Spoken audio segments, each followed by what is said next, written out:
एक बड़ी जानकारी चंडीगढ़ से दे दें आपको। चंडीगढ़ से इस वक्त की बड़ी खबर सामने आ रही है। लगातार 2 दिन होगी मंत्री परिषद की बैठक। 8 और 9 मई को मंत्री परिषद की बैठक होनी है। तो वहीं हरियाणा के मुख्यमंत्री मनोहर लाल की अध्यक्षता में ये बैठक होगी। बेहद अहम बैठक मानी जा रही है। 8 मई को शाम 4 बजे बैठक होगी मंत्री परिषद की। और साथ ही 9 मई की अगर बात कर ले तो 9 मई को भी अपने पूर्व निर्धारित समय पर ही मंत्री परिषद की बैठक होनी है। कई मायनों में ये बैठक अहम मानी जा रही है क्योंकि 2 दिन तक ये बैठक चलनी है। 8 मई को शाम 4 बजे बैठक होगी। तो वहीं 9 मई की अगर बात करें तो अपने निर्धारित समय पर बैठक का समय रहने वाला है। 8 मई को शाम 4 बजे का समय निर्धारित किया गया है। मुख्यमंत्री मनोहर लाल इस बैठक की अध्यक्षता करते हुए नजर आएंगे। मंत्री परिषद की बैठक होगी। प्रदेश के तमाम मुद्दों को लेकर बैठक होगी। जो जनता से जुड़े हुए मुद्दे हैं, जो जनता को परेशानियां हैं, उनको लेकर चर्चा होगी। जो जन कल्याणकारी योजनाएं चलाई जा रही हैं सरकार की तरफ से, उनको किस तरीके से और विकसित किया जाए और जनता का किस तरीके से और भला किया जाए, विकास किस तरीके से किया जाए, इन तमाम बातों को लेकर अहम चर्चा होगी।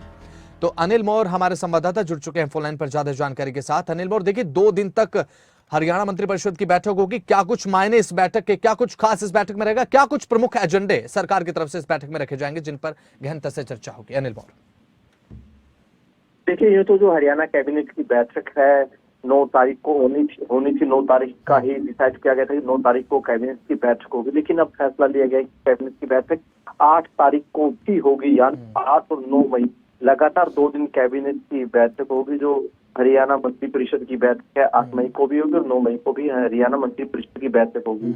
अमूमन जो मंत्री परिषद की बैठक होती है तो एक दिन ही होती है, लेकिन इस बार लगातार 2 दिन ये डिसाइड किया गया कि लगातार 2 दिन बैठक होगी। इसके पीछे वजह ये होती है, अमूमन कई बार जो कैबिनेट की मंत्री परिषद की बैठक होती है उसमें कुछ एजेंडे रखे जाते हैं। कुछ एजेंडों को लेकर कहीं ना कहीं कई बार मंत्रियों की तरफ से ये बात रख दी जाती है कि एन वक्त पर एजेंडा कैबिनेट में रखने से कहीं ना कहीं उस पर ठीक से डिस्कस नहीं हो पाता। तो ऐसे में संभावना यही है कि कुछ महत्वपूर्ण एजेंडे हो सकते हैं। कुछ एजेंडे 8 तारीख को भी रखे जाएंगे, कुछ एजेंडे 9 तारीख के लिए भी हैं। जो बड़े और महत्वपूर्ण एजेंडे हैं पर कहीं ना कहीं मंत्रियों को भी थोड़ा रिसर्च करनी होती है, स्टडी करती है, वो एजेंडे 8 तारीख को रख दिए जाएंगे और कहीं ना कहीं 9 तारीख को फिर उन एजेंडों को पास कर लिया जाएगा।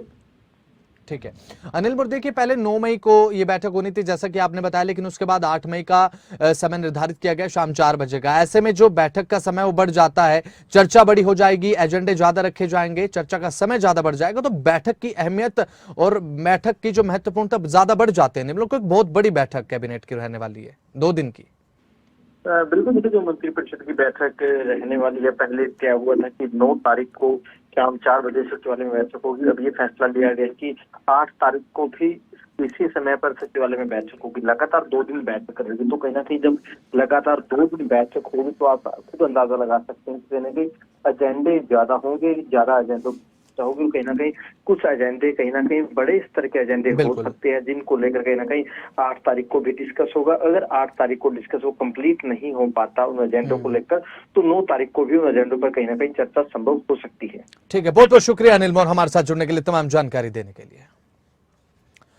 तो आज मुख्यमंत्री मनोहर लाल का जन्म दिवस भी, उन्हें शुभकामनाएं दी जा रही है। सीधे ले चलते हैं पंचकुला, जहां पर सीएम मनोहर लाल संबोधित कर रहे हैं। सुनिए। में पैसा लगाना चाहते हैं तो हमारी जो welfare of child council of child welfare, जिसमें ये अपनी बनी है ना रंजीता मेहता जी, वही है ना welfare of child welfare council, 2 crore रुपया उसमें से अनुदान के नाते दिया ताकि वो बच्चों की देखरेख में उस चीज को आगे बढ़ाएं। बहुत बड़ा काम है वो, बच्चों को उनकी देखभाल करना ये बहुत आवश्यक रहता है। तो एक दूसरा, हमारा जो HKRN विभाग है, निगम है, उन्होंने कहा कि हमारे पास कुछ नौकरियों का ऑफर आई हुई है, आज आपके हाथ से एक बटन दबाना है, 896 नए लोगों को रोजगार, ये भी बटन दबा करके आज दिया है। तीसरा, परिवार का हर व्यक्ति का डाटा है, तो एक योजना ये बनाई गई कि क्या हम हर व्यक्ति को, आज अगर जन्मदिन मेरा है, बहुत सी शुभकामनाएं मिली हैं, तो क्या 3.25 करोड़ लोगों को जब भी जिस दिन जन्मदिन आए उस दिन शुभकामना जन्मदिन की भेज सकते हैं कि नहीं भेज सकते? वो योजना शुरू की है कि हर दिन 80,000 से 90,000 1 लाख लोगों को जन्म दिवस का एक SMS प्रदेश भर में सबको जाएगा। SMS जाएगा, उसका अपना फोन होगा तो उसको देखेगा, पढ़ेगा, शुभकामना उसको मिलेंगी तो उत्साहित होगा। तीसरा और चौथी योजना जो अभी जिसका ये लॉन्चिंग हो रही है, ये है जिसका नाम दिया गया है मुख्यमंत्री तीर्थ योजना। अभी मुख्यमंत्री तीर्थ योजना के नाम से हमारे तरुण जी, इसमें इनका ही सुझाव था कि ऐसी कोई योजना आपके जन्मदिन पर शुरू करनी चाहिए। मैंने कहा निश्चित करनी चाहिए, लेकिन जन्मदिन के समय से पहले ये योजना नोटिफाई हो पाएगी कि नहीं हो पाएगी, इसमें मुझे थोड़ा सा अभी शंका है। तो इनकी ओर से ही था कि योजना हो पाए ना हो पाए, लेकिन हमको पंचकुला के कुछ ऐसे वरिष्ठ नागरिक, उनको तो उस दिन भेजना ही है, तो उनका ये संकल्प था। तो आज 200 की योजना बनाई गई है कि 200 तीर्थयात्री अयोध्या जाएंगे, उसके लिए आज ये योजना जो है शुरू की जा रही है। सरकार कब उसको नोटिफाई करेगी, कब नहीं करेगी, वो निपट लेंगे, ठीक है। लेकिन योजना शुरू हुई है तो बहुत जल्दी इसका सरकारीकरण करके इस योजना को आगे बढ़ाएंगे, ताकि पूरे प्रदेश से, आज तो हमने योजना से केवल यमुनानगर, केवल पंचकुला से जो अपने लोग जानकार हैं उनको सबको भेजा, फिर ये ओपन हो जाएगी। जब इसका नोटिफिकेशन होगा तो ओपन योजना में फिर 60 साल से ऊपर का कोई भी व्यक्ति जो जाना चाहेगा तो उसको निश्चित एक जो उसको सहयोग करना होगा वो उसमें करेंगे, ताकि लोग तीर्थ यात्रा पर एक आयु के बाद जाना, वैसे भी अपने शास्त्रों में लिखा है कि चाहे प्रारंभ में तो बचपन की अवस्था है ब्रह्मचर्य आश्रम, फिर उसका गृहस्थ आश्रम शुरू होता है, लेकिन गृहस्थ आश्रम के बाद 50 साल ही लिखा वैसे तो, लेकिन वो भी सीमा बढ़कर के अब 60 साल तक हो गई है। तो उसके बाद वानप्रस्थियों को तीर्थ यात्रा जरूर करनी चाहिए। सन्यासी तो करते ही हैं, सन्यासी तो घर परिवार से बाहर रह करके वो हमेशा तीर्थाटन ही करते हैं। वो तो जंगल में रहे, पहाड़ में रहे, कुटिया में रहे, आश्रम में रहे, उनका तो घर में रहना वैसे ही वर्जित होता है कि 75 साल के बाद उनका एक संन्यास आश्रम शुरू हो जाता है। मोदी जी ने भी हमारे यहाँ 75 साल का एक लिमिट लगा दी है, इसके बाद बंद। क्यों? 75 साल के बाद राजनीति वगैरह सारी बंद। तो इसलिए मित्रों, एक परंपरा को आगे बढ़ाते हुए 60 साल से ऊपर के लोगों की तीर्थ यात्रा करने के अपने एक आनंद है। पहली बात तो है कि जीवन में बहुत कुछ हमने जो किया है परिवार को पालने में, समाज के लिए, परिवार के लिए जो मेहनत हमने की है, तो 60 के बाद सेवानिवृत्ति का जो एक अपने प्रावधान है कि अब अपने कामों को छोड़ करके कुछ सामाजिक कामों में लगो, कुछ थोड़ा समय का उपयोग अगर तीर्थयात्री बन करके जाएंगे तो दृष्टिकोण व्यापक बनता है। शायद उससे पहले तो हम अपने घर में, परिवार में सब लगे रहते हैं, लेकिन इस आयु के बाद घर परिवार वालों कहते हैं अच्छा भैया ठीक है, आपका काम आप जानो, आप संभालो, मैं तो सामाजिक कामों में लगूंगा। और सामाजिक काम में लगने के लिए तीर्थाटन करना ये आवश्यक है। आदमी का जब बाहर जाता है, तीर्थयात्रियों पर जाता है, सारे देश भर के लोग हर तीर्थ पर मिलते हैं और देश की एकता, अखंडता, हम सब एक हैं, ये भावना जागृत होती है। जिस तीर्थ पर जाते हैं उस तीर्थ का अपना एक इतिहास होता है।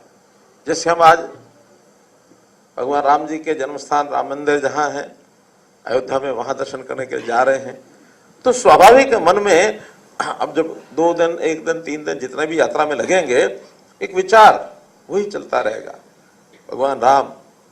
भगवान राम ने इस समाज को क्या दिशा दी? उन्होंने समाज के अंदर एक मर्यादा पुरुषोत्तम उनको कहा है हमने, तो मर्यादाएं कायम की। अगर वो पुत्र थे तो पुत्र की मर्यादा, अगर वो पिता बने तो पिता की मर्यादा, पति बने तो पति की मर्यादा, राजा बने तो राजा की मर्यादा, भाई थे तो भाई की मर्यादा, सब मर्यादाएं उन्होंने परिवार के लिए कायम की थी। एक अच्छा आदर्श परिवार कैसा बनना चाहिए, ये अगर संस्कार हमको लेना है तो भगवान राम जी के जीवन में से ले सकते हैं। फिर अपने इतिहास में उनके भव्य स्थान को, उनका जो तीर्थ स्थान उस समय भी था, उसको तोड़ फोड़ करके और वहां पर हमारी सांस्कृतिक चिन्हों को मिटाने के लिए जो इतिहास के अंदर चीजें लिखी गई, जागृति आई, उसको भी ठीक किया। आज देश के प्रधानमंत्री जी के नेतृत्व में जो ऐसा अभियान, जिसके बारे में कहते थे पता नहीं हो पाएगा कि नहीं हो पाएगा, कितना इसमें खून खराबा हो जाएगा, कितनी लड़ाइयां होंगी, लेकिन चुटकी में मामला हल हो गया और राम जन्मभूमि पर मंदिर निर्माण की जो है रास्ता बना।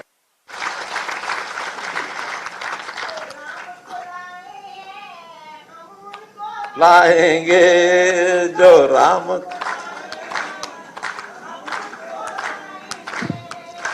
मंदिर वहीं बनाएंगे, मंदिर वहीं बनाएंगे। पानीपत में मैं जब संगठन मंत्री के नाते से कभी कभी प्रवास करने पे वहां जाता था, तो अपना कार्यालय है उसके रास्ते में एक नया मकान एक दिन देखा। नया, बिल्कुल नए मकान के ऊपर प्लास्टिक के ऊपर कुछ नहीं लिखा हुआ था। एक पंक्ति लिखी हुई थी कि सौगंध राम की खाते हैं हम मंदिर वहीं। लिख दिया लिखने वाले ने, उत्साह में सब लिख ही रहे थे सब जगह। और जो मकान का मालिक था वो रात को किसी ने लिखा होगा, सुबह सुबह उठा, बाहर घूमने के लिए आदमी जाता तो देख ही लेता है अपने मकान की साइड में क्या कोई लिखा है, क्या कुछ हुआ। तो उसने वो देखा, बाहर लिखा और 2 बार 3 बार पढ़ा, फिर आके ऊपर नीचे फिर पढ़ा। तो जो लोग आसपास जा रहे थे वो रुक गए कि ये बार बार क्या अपने मकान को ऊपर नीचे देख रहा है। तो जब लोग इकट्ठे हो गए तो वो कहता शुक्र है भगवान राम का। क्या बात हुई, देखो क्या लिखा है। यही तो लिखा है कि सौगंध राम की खाते हैं मंदिर वहीं बनाएंगे। कहले यही तो भगवान का शुक्र है। बताओ तो हुआ क्या कि अगर लिखने वाला ये लिख देता कि सौगंध राम की खाते हैं हम मंदिर यहीं बनाएंगे, तो मैं क्या कर लेता।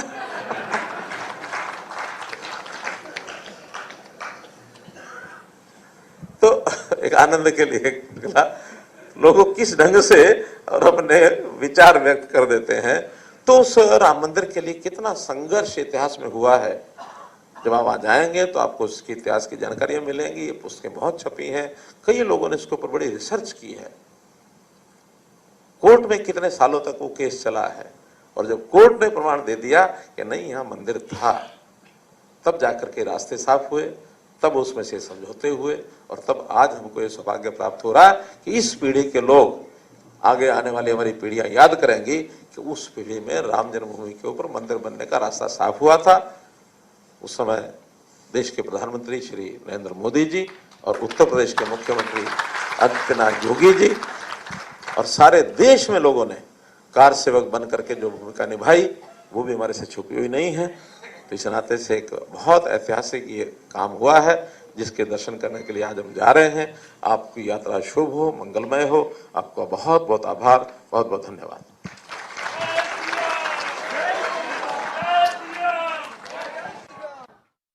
अहम बातें आपने सुनी। कहते नजर आए कि तीर्थ यात्रा को लेकर उन्होंने बोला और साथ ही राम मंदिर को लेकर बोला। सराहना की कि जिस तरीके से राम मंदिर को लेकर कार्य तेजी से चल रहा है, उत्तर प्रदेश सरकार की तारीफ की, और साथ ही कहा कि मंदिर वहीं बनाएंगे, श्री राम को लाएंगे। ये बात भी उन्होंने कही। प्रदेश में लगातार विकास हो रहा है, लोगों को जन्मदिन का SMS भेजा जाएगा। जब भी किसी का जन्मदिन होगा SMS के जरिए शुभकामनाएं भेजी जाएंगी। और तीर्थ यात्रा को लेकर भी मुख्यमंत्री मनोहर लाल बोलते नजर आए। तीर्थ यात्रा करने का बेहद अच्छा अनुभव रहता है और अपने अनुभव को भी साझा किया। प्रदेश में लगातार विकास हो रहा है, जन कल्याणकारी योजनाओं के बारे में जानकारी दी जो कि बीजेपी की तरफ से चलाई जा रही हैं।